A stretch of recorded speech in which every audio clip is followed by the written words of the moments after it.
William Uterhmohlen was born on December 5th, 1933. He was born to German immigrants and enrolled in many art schools, learning different styles from different people. He became very talented, going through different genres. It's sad that his other art is not talked about. The art he really made that had become popular has a very sad and depressing story about him. Alzheimer's and William. Alzheimer's is a disease that usually affects people who are over 65 years old. And more, it causes the victim to gain dementia. Dementia causes memory loss. Alzheimer's is a horrible disease. Forgetting everything you love, all the memories you've made in your short life crumble before you. First, it's those tiny memories, and you can't even remember your relatives or your own friends. Sadly, William Utermohlen had been diagnosed at the age of 61 with Alzheimer's.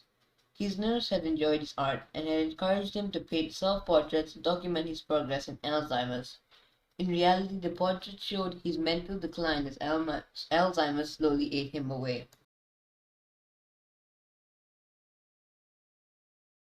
William Utermohlen's first portrait was a basic portrait of himself. I look at this portrait more of a base, to see and compare how distorted the other portraits of himself have become. It's detailed. The shift in shadows are placed well, and honestly, it looks like a well-made sketch portrait.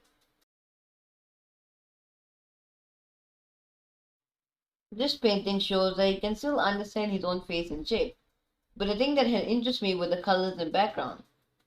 The colors were less down to earth and dreary, while the background itself was somewhat empty. The painting looks like it was trying to be a man looking at his window, but the art itself was not completed. This one had shocked me when I first saw it. Compared to the second portrait, it looked dreary, somewhat tired and gloomy. The dark background mixed with his red shirt and elongated neck adds a sense of eeriness. I'm not sure if this is a sign of him forgetting his own face or his attempt to communicate the dread that Alzheimer's and dementia can give someone.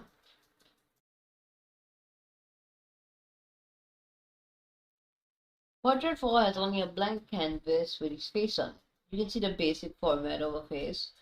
The face itself is old, but the unnerving part is the weirdly big eyes and lack of colors. Compared with his other work, the face looks upset and tired, probably trying to represent his own feelings.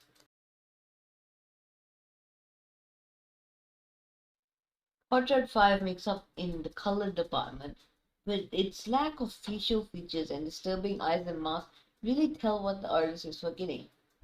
He forgets how to draw a detailed mouth. The mouth itself looks like a puppet and the eyes are weirdly small and unnerving. This is showing he's forgetting all the techniques that he had learned. How as everything slowly fades away from his mind. The detail in his face and hair are just gone. Little to no strokes can even be found in the hair.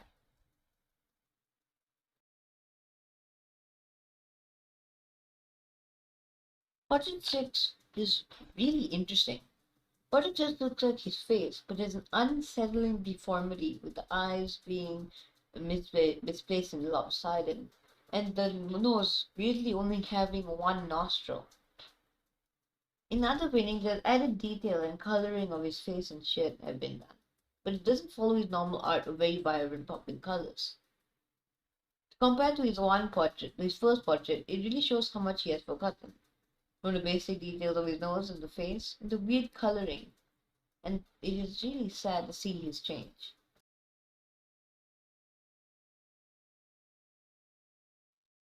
Portrait 7 reminds me of a face of worry, as if he's worried about what's to come, and in reality, I couldn't blame him.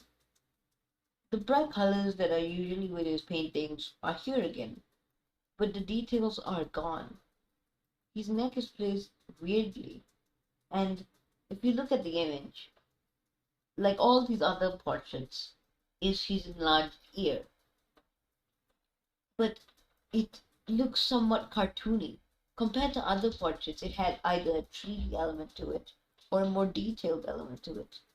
But this is just an oval shape with a neck, a very misplaced one at that. There's actually, he also had forgotten to add his shirt and body, which he is usually added for some of the other portraits.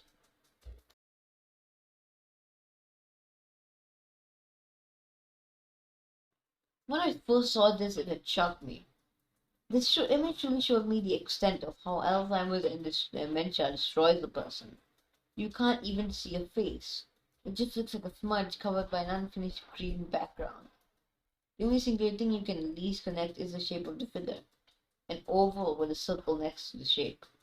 If you correlate with the past image, you'll see how it connects. This compared with the first portrait is horrifying. From this detailed image to a face looking shape with a smudge on it.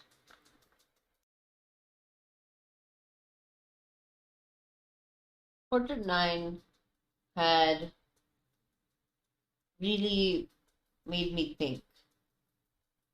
The only thing that he could remember after the Alzheimer's and dementia is how to draw an ear and a face. Think about that. You go to art schools, you learn so much at your time there, and all of that work taken away from you to the point of not remembering how to draw an eye, to the point of remembering how to not place a nose on a face. That's horrible. It's better to die than to forget you ever lived.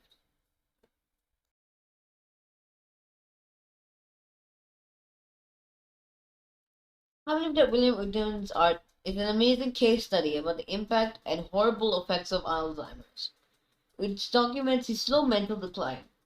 Most of his skills were lost by a horrid disease. William Uterhmohlen had painted his last portrait in 2000, but he had died in 2007. William Uterhmohlen had lived a life where he learned many skills. He moved from different art schools and learned different art skills. His past art was so vibrant with color and emotion, but his last painting was one of bleakness and sadness. This shows the severity and painfulness of Alzheimer's.